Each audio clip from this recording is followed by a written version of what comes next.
نیاز اللہ صاحب نے کہا میں سمجھا بھی نہیں سکتا اس وقت، رامانندی نے کہا، اور نیاز اللہ صاحب اس کا چہرہ دیکھتے رہے، پھر بولے اس کے باوجود میں جانتا ہوں کہ تو جو کچھ بھی کرے گا بہتر ہی کرے گا۔ رامانندی نے دونوں ہاتھ جوڑ دیے اور نیاز اللہ واپسی کے لیے پلٹے۔ میں اور رامانندی نے باہر تک چھوڑنے آئے تھے۔ نیاز اللہ صاحب نے کہا تم اطمینان سے یہاں رہو، میں اسی تانگے میں واپس چلا جاؤں گا، کل پھر آؤں گا، جب تک میں تجھے نہ بلاؤں تو یہاں نہ آنا، یہ میری درخواست ہے تجھ سے۔ رامانندی نے کہا اور نیاز اللہ چونکوں سے دیکھنے لگے، پھر ٹھنڈی سانس لے کر بولے ٹھیک ہے میں تیرے کسی کام میں مداخلت نہیں کروں گا، اچھا تو پھر میں چلتا ہوں، مسعود میاں اجازت ہے؟ میں نے نیاز اللہ صاحب سے مصافحہ کیا، اس کے بعد وہ چلے گئے۔ رامانندی نے میرے شانے پر ہاتھ رکھ کر مجھے اپنے ساتھ آنے کے لیے کہا۔ اس بار وہ کھنڈر میں واپس نہیں کیا تھا بلکہ ٹہلنے کے سے انداز میں دوسری جانب چل پڑا تھا۔ کچھ دیر خاموش رہنے کے بعد اس نے کہا مسعود ہے نا تمہارا نام؟ ہاں۔ دیکھو مسعود، میں ایک بات پورے خلوص سے کہنا چاہتا ہوں تم سے، جو واقعات و حالات میرے علم میں آئے ان سے میں نے ایک اندازہ لگایا ہے۔ میری حیثیت ایک حکیم کی سی ہے جو مریض دیکھتا ہے، اس کے مرض کی تشخیص کرتا ہے اور اس کے لیے دوا تجویز کرتا ہے۔ تم صاحب ایمان ہو، بے شک مانتا ہوں، حالانکہ میرے اور تمہارے دھرم میں اختلاف ہے، میرا دھرم کچھ اور ہے، تمہارا دھرم کچھ اور، لیکن کیا تم اس بات کو تسلیم کرنے سے انکار کرو گے کہ بعض اوقات صحت کے لیے مریض کو کڑوی دوائیں بھی دینا پڑتی ہیں؟ ہاں بے شک۔ اس کے علاوہ ڈاکٹروں کی اقسام ہوتی ہیں، کوئی ایلوپیتھک ہوتا ہے، کوئی ہومیوپیتھک، کوئی جڑی بوٹیوں سے علاج کرتا ہے، ہر ایک کا اپنا اپنا انداز ہوتا ہے۔ میرا اپنا طریقہ علاج ہے، میں تو وہی کر سکتا ہوں۔ کیوں نہیں؟ مجھ پر اعتماد رکھنا، میرا تم سے کوئی ذاتی مفاد نہیں ہے، بس میں تمہاری صحت چاہتا ہوں اور جو کچھ کروں گا اس کے لیے کروں گا۔ میں جانتا ہوں آج سنیچر وار ہے، تمہیں منگلوار تک انتظار کرنا ہوگا، منگل کی رات کو تمہیں بہت سی مشکلوں سے چھٹکارا مل جائے گا۔ اس دوران تم یہاں رہو، جہاں من چاہے گھومو پھرو، کچھ فاصلے پر باغ ہے، اس میں پھل لگے ہوئے ہیں، کھیت بھی ہیں، مکئی پک رہی ہے، بھٹے بھون کر کھا سکتے ہو۔ میں تمہیں اپنے ہاں کی کوئی چیز نہیں کھلاؤں گا تاکہ تمہیں اسے کراہیت ہو۔ آپ بہت عظیم انسان ہے رامانندی جی، میں نے متاثر ہو کر کہا اور رامانندی مسکرا دیا۔ زندگی بہت تھوڑی سی ہوتی ہے مسعود میاں، انسان اچھی طرح جانتا ہے کہ کچھ بھی کر لے، کچھ بھی پا لے، مگر اسے مرنا ہوگا۔ جیون بھر کی محنت سے جو کچھ حاصل کیا ہے چھوڑنا ہوگا، مگر اس کی فطرت میں طلب ہے، سب کچھ جان کر بھی وہ سب کچھ پانا چاہتا ہے۔ اگر یہ نہ ہو تو سنسار کے سارے کام رک جائے۔ مگر روح کی طلب بھی ایک چیز ہوتی ہے، وہ جو کچھ کرتا ہے روح کی آسودگی کے لیے کرتا ہے، اور روح کی آسودگی کے لیے محبت بھی بہت بڑی چیز ہے۔ نیاز اللہ اور میں ایک دوسرے سے بڑی محبت کرتے ہیں، ہماری یہ محبت ہمیشہ بڑی ہے، کبھی گھٹی نہیں۔ میں اس کی ایک ایک جنبش کا احترام کرتا ہوں، اس سے پیار کرتا ہوں، یہ ایک مثالی دوستی ہے۔ ہاں تم کہہ سکتے ہو، تم سمجھ گئے نا میری بات۔ اور ایک بات میں تمہیں اور بتا دوں میاں، ڈرنا نہیں، بری اچرن جو کچھ بھی ہے میرے حلقے میں وہ تمہیں کوئی نقصان نہیں پہنچا سکتا۔ ہمارے بیچ معاہدے ہوتے ہیں، ہم ایک دوسرے سے نہیں لڑتے ورنہ نقصان دونوں کو ہو جاتا ہے۔ ہمارے بیر آپس میں ایک دوسرے کے خلاف کچھ نہیں کرتے اور سارا کھیل بیروں کا ہوتا ہے۔ بیر ایک طرح سے ہمارے سپاہی ہوتے ہیں، اس لیے تم ایک ایک کوس کے بیچ جہاں چاہو گھوم پھر سکتے ہو، تمہیں کوئی نقصان نہیں ہوگا۔ ٹھیک ہے رامانندی جی۔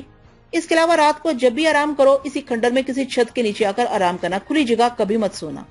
بہتر ہے، منگل کو ملوں گا، اگر کوئی ایسی بات جو مجھ سے کرنا ضروری ہو تو کسی آدمی سے کہہ دینا، وہ تمہیں میرے پاس پہنچا دے گا۔ یہاں ضرورت مند آتے رہتے ہیں، ان سے زیادہ مت گلنا ملنا۔ رات کو کسی جاب کرنے والے کے پاس مت جانا، وہ لوگ جو جوہر کے کنارے بیٹھے ہوتے ہیں۔ میں خیال رکھوں گا۔ بس اب میں جاؤں؟ رامانندی نے پوچھا۔ جی، میں نے کہا اور رامانندی اندر کھنڈر میں چلا گیا۔ میں نے ادھر ادھر دیکھا، ایک پتھر پر جا بیٹھا، دل و دماغ پر ایک سل سی رکھی ہوئی محسوس ہو رہی تھی۔ یہ جو کچھ ہوا تھا اس کے بارے میں کچھ سوچنا نہیں چاہتا تھا، لیکن دل و دماغ اپنے بس میں کہاں ہوتے ہیں، اور یہ بس ہے کیا چیز سمجھنا مشکل ہے، کچھ نہ کچھ آ ہی گھستا ہے دماغ میں، اس کا راستہ کون روکے؟ چنانچہ چشم تصور سے نیاز اللہ صاحب کو تانگے میں واپس جاتے ہوئے دیکھا۔ دل نے دعا کی کہ خدا خیر کرے۔ رامانندی تو مضبوط ہے، مگر نیاز اللہ بھی بھوریا چرن کی کہانی سے واقف ہو گئے، کہیں وہ کتا انہیں نقصان نہ پہنچائے۔ اور کیا کر سکتا تھا؟ کچھ بھی تو نہیں کر سکتا تھا۔ سارا دن وہیں گزار دیا، تانگے آ کر رکتے تھے، اس سے مرد عورتیں بچے اترتے، رامانندی کے آدمیوں سے ملتے، پھر نہ جانے کیا ہوتا، وہ واپس چلے جاتے۔ مجھے بھوک لگی اور میں باغوں کی تلاش میں نکل گیا۔ اس کے لیے مجھے زیادہ دور نہیں جانا پڑا، کوئی 100 گز دور ہی چلا تھا کہ باغ نظر آ گیا، سامنے ہی ناشپاتیاں لگی ہوئی تھی، بس شکم سیری کی بات تھی، چنانچہ اسی پر گزارا کر لیا۔ احساس ہوا تھا کہ باغ کے مالک کی اجازت لیے بغیر ایسا کر رہا ہوں، لیکن اور کون سے اقدار نبھائے جا رہے تھے جو اس سے بچتا؟ زندگی زہم تو بن گئی تھی اور یہ زہم ہمیشہ بے کل رکھتے تھے۔ رات کو رامانندی کی ہدایت کے مطابق کھنڈر کے ایک کمرے میں جا گھسا اور زمین پر لیٹ کر سو گیا۔ دوسرا دن، دوسری رات، پھر تیسرا دن، رامانندی ایک بار بھی نظر نہیں آیا تھا، البتہ اس کے چیلے چانٹوں سے دوستی ہو گئی تھی، جاب کرنے والوں کو بھی دیکھتا تھا۔ رات میں کبھی باہر نہیں نکلا تھا، ہاں اپنی مخصوص آرامگاہ میں کبھی کبھی راتوں کو میں نے بڑی بھیانک آوازیں سنی تھی۔ تیسرا دن بھی تمام ہوا، اگلا دن منگل کا تھا۔ اس وقت شام کے کوئی 7 بجے تھے، ناشپاتیوں کا ڈنر لے کر پلٹ رہا تھا اور کھنڈراٹ کے آس پاس لوگ نظر آ رہے تھے۔ سامنے ہی رنگین کپڑوں میں لپٹی ایک عورت اپنے بچے کو کندھے سے لگائے میرے آگے آگے جا رہی تھی۔ اس نے میرے قدموں کی چاپ سنی تو رک گئی، اور جب میں اس کے قریب سے گزرا تو اس نے مجھے آواز دی، مہاراج سنیے مہاراج۔ میں رک گیا، اسے دیکھا، پچکے ہوئے گال، دھنسی ہوئی آنکھیں، پیلا چہرہ، چہرے پر عجیب سی ویرانی۔ اس کے کندھے سے جو بچہ لگا سو رہا تھا وہ بالکل سوکھا ہوا تھا، میری انگلیوں کے برابر اس کی پڑلیاں تھی۔ باقی بدن بھی ایسا ہی تھا، سر بالوں سے صاف اور جسم کی نسبت بہت بڑا نظر آ رہا ہے۔ کیا بات ہے؟ میں نے پوچھا۔ اسے میری گود سے اتار دو، اس نے بچے کی طرف اشارہ کر کے کہا۔ کیوں؟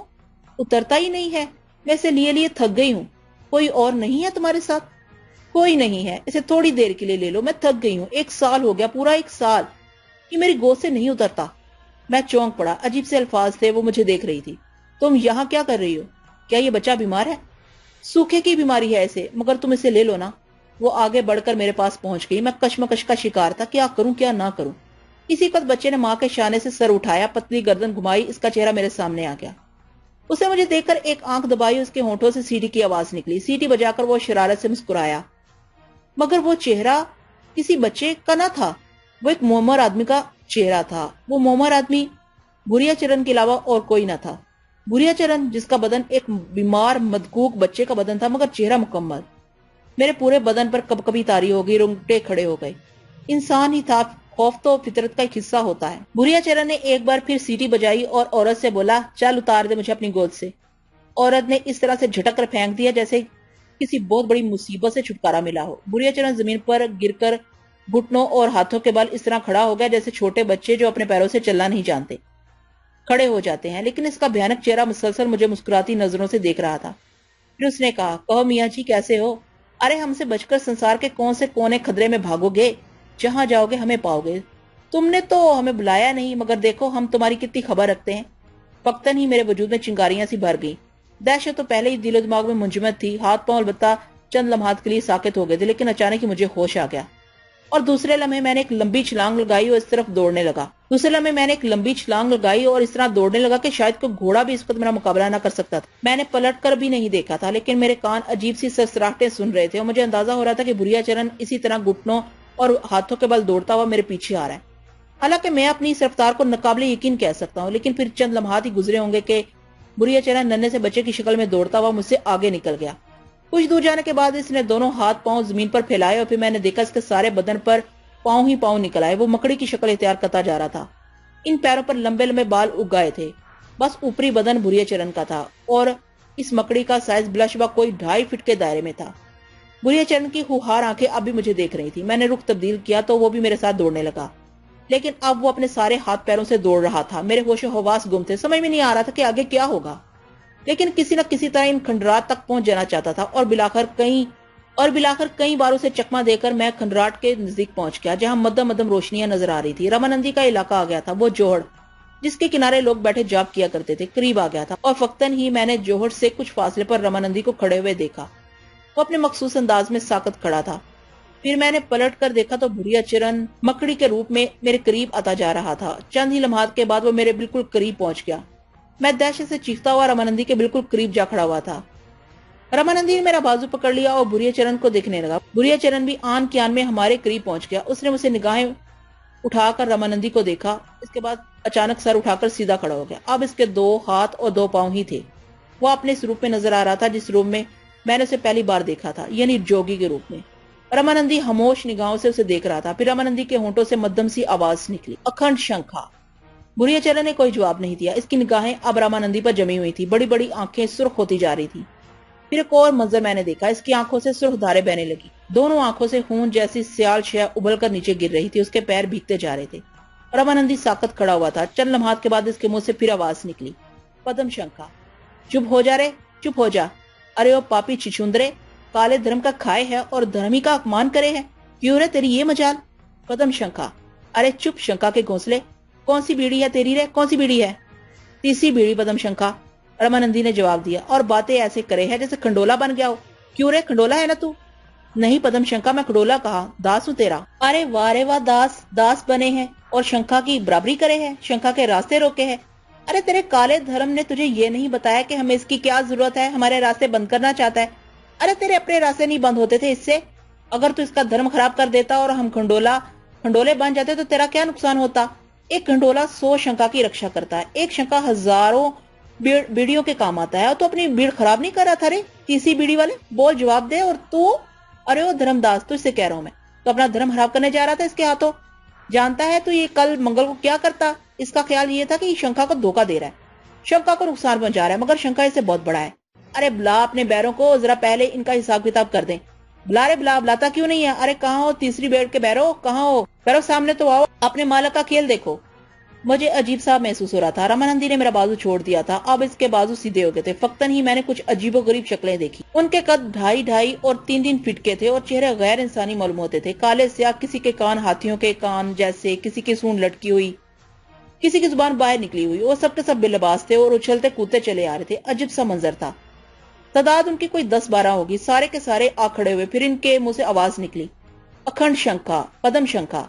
وہ سارے کے سارے گھٹنوں کے بعد زمین پر بیٹھ گئے اور انہوں نے دونوں ہاتھ آگے رکھ لیے۔ یہ منظر تھا عجیب و غریب، دماغ چٹکا دینے والا۔ آنکھیں دہشت سے پھٹی کی پھٹی رہ گئی تھی، دل کی دھڑکنیں بند ہو چکی تھی، زبان خشک تھی اور اب ہر احساس دل سے فنا ہوتا جا رہا تھا۔ خوف کی انتہا نے بدن کو پتھرا دیا تھا، کان سن سکتے تھے، دماغ بھی کام کر رہا تھا۔ کسی حد تک ان کی آوازیں سمجھ میں آ رہی تھی، لیکن اعضاء اس طرح ساکت ہو گئے تھے کہ اگر کوشش بھی کرتا تو بدن کو جنبش نہ دے پاتا۔ یہ سب کیا جنجال تھا؟ بڑھیا چرن کی آواز پھر ابھری، اس سسرے کے بیر بنے ہو تم، اس کے بیر ہو تم جو اپنی ہی بیڑی کاٹے ہیں، جو اپنا ہی کالا دھرم خراب کیے دے ہوئے ہے۔ ارے تو سن رہا ہے بڑے دھرم والے، کیا کرتا ہے یہ تیرے ساتھ؟ جانتا ہے کیا کرتا ہے یہ تیرے ساتھ؟ ارے او دیندار، اس کے جال میں پھنسا تھا تو؟ اس کے جال میں یہ گندا خون جمع کر رہا ہے، ایسا گندا خون جس کے بارے میں تو سوچ بھی نہیں سکتا۔ اور پھر کل منگل کو چاند نکلے، یہ وہ خون تجھے پلا دیتا، تیرے شریر میں، تیرے بدن میں یہ ناپاک خون اتر جاتا اور تو بھی ناپاک ہو جاتا، اور اس طرح تو ہمارے بڑے گہرے دوست پیر پھاگن کے مزار پر نہ جا سکتا تھا۔ کسی گندے آدمی کو مزار کے ہاتھے میں قدم رکھنے کی اجازت نہیں ہے، اور یہ مہان 3 بیڑا سوچتا تھا گندا خون پلا کر تجھے ہمارے لیے نکارا کر دے اور اس کے بعد ہم خود ہی تیرا پیچھا چھوڑ دیں۔ مگر تیرے دھرم کا کیا ہوتا؟ دھرم ہی کے ناطے تو اب تک موت کے جال میں پھنسا ہوا ہے رے۔ اگر ایسے ہی دھرم کھونا تھا تو ہم کیا برے تھے؟ تو ہمارا کام کر دیتا تو تجھے بھی کچھ مل جاتا۔ ارے اتنا کچھ مل جاتا تجھے کہ سنسار میں تیرے لیے پھول ہی پھول ہوتے، مگر تو اس کے ہاتھوں دھرم کھو رہا تھا۔ پھر جانتا ہے کیا ہوتا؟ تو دھوبی کا کتا بن جاتا، گھر کا رہتا نہ گھاٹ کا۔ کالے دھرم کو تو مانتا نہیں اور اپنے دھرم سے دور ہو جاتا، یہی ارادہ تھا اس کا۔ ارے ایسا ہی اپنا دھرم خراب کرنا تھا تو اس کل کے بیڑے کے چکر میں کیوں پھنسا؟ مان لے ہماری، اب بھی مان لے، لے چل ہمیں پیر پھاگن کے دوارے اور پالے سارے سنسار کو۔ مان لے ہماری، اب بھی مان لے، لے چل ہمیں پیر پھاگن کے دوار اور پالے سارے سنسار کو۔ بول اب بھی موقع ہے، مگر ٹھہر، پہلے تیرے اس مددگار کا کریا کرم کریں، پہلے اسے اس کے حال پر پہنچا دیں۔ ارے او بیرو، ادھر آؤ، جاؤ اپنا کام کرو، جاؤ ڈوب مرو جوہڑ میں، چلو چلو ہم حکم دے رہے ہیں تمہیں۔ زمین پر بیٹھی ہوئی عجیب و غریب مہلوک بین کرنے لگی۔ وہ رو رہے تھے، پیٹ رہے تھے، اپنا سر دھن رہے تھے، بال نوچ رہے تھے اور رامانندی کو خونخوار نگاہوں سے دیکھ رہے تھے۔ رامانندی اب بھی خاموش و ساکت کھڑا تھا۔ پھر خوب رو پیٹنے کے بعد وہ سارے کے سارے اٹھے اور اس کے بعد انہوں نے ایک ایک کر کے اس کالے کیچڑ کے جوڑ میں چھلانگے لگا دی۔ ایسا لگتا تھا جیسے وہ خودکشی کر رہے ہوں۔ میں اب ایک خاموش تماشائی کی طرح یہ سارے مناظر دیکھ رہا تھا۔ رامانندی پتھرایا ہوا کھڑا تھا۔ ان عجیب و غریب لوگوں کے غائب ہو جانے کے بعد بھوریا چرن رامانندی کی طرف متوجہ ہو گیا۔ ہاں رے تیسری بیڑی والے، بول اب تیرا کیا کریں؟ ہم چھوڑ دیں تجھے یا سزا دے دیں تجھے؟ بول کیا تھا تیرے پاس اسے دینے کے لیے؟ اس کا دھرم خراب کرتا تو صرف اس لیے نہ کہ پھر یہ ہمارے کام کا نہ رہے، یہی منصوبہ تھا نا تیرا؟ ہاں پدم شنکا، رامانندی نے جواب دیا۔ پدم شنکا، میرے بچپن کے دوست نے مجھ سے یہی کہا تھا۔ ارے بچپن کا دوست تجھ سے یہ کہتا کہ اپنا دھرم چھوڑ کر مسلمان ہو جا تو ہو جاتا کیوں؟ ہاں بھوریا چرن، اگر وہ سچ مجھ سے یہ بات بھی کہتا تو میں اس کی بات بھی مان لیتا۔ یہی سننا تھا تیرے منہ سے ہمیں، یہی سننا تھا۔ ارے کالے دھرم کو بدنام کرنے والے، تیرا اس سنسار میں رہنا اچھا نہیں ہے، پتہ نہیں کب بہک جائے، کب بھڑک جائے۔ ہاں خیر، ہم تیرا بندوبست کیے دیتے ہیں۔ یہ کہہ کر بھوریا چرن نے اپنے متصل سے لباس میں ہاتھ ڈالا اور شاید چمڑے کی بنی ہوئی ایک گول سی بوتل نکالی۔ رامانندی کے بدن پر کپ کپاہٹ طاری ہو گئی۔ بھوریا چرن نے انگلی سے اس طرح جھٹکا دیا جیسے کسی چیز کے چیٹے دیے جاتے ہیں، اور میں نے پورے ہوش و حواس کے عالم میں دیکھا کہ رامانندی کے پیروں میں لوہے کی ایک زنجیر جکڑ گئی ہے۔ بھوریا چرن نے دوبارہ انگلی اسی طرح جھٹکی اور رامانندی کے دونوں ہاتھ بھی پیچھے جا بندھے۔ رامانندی چیخنے لگا،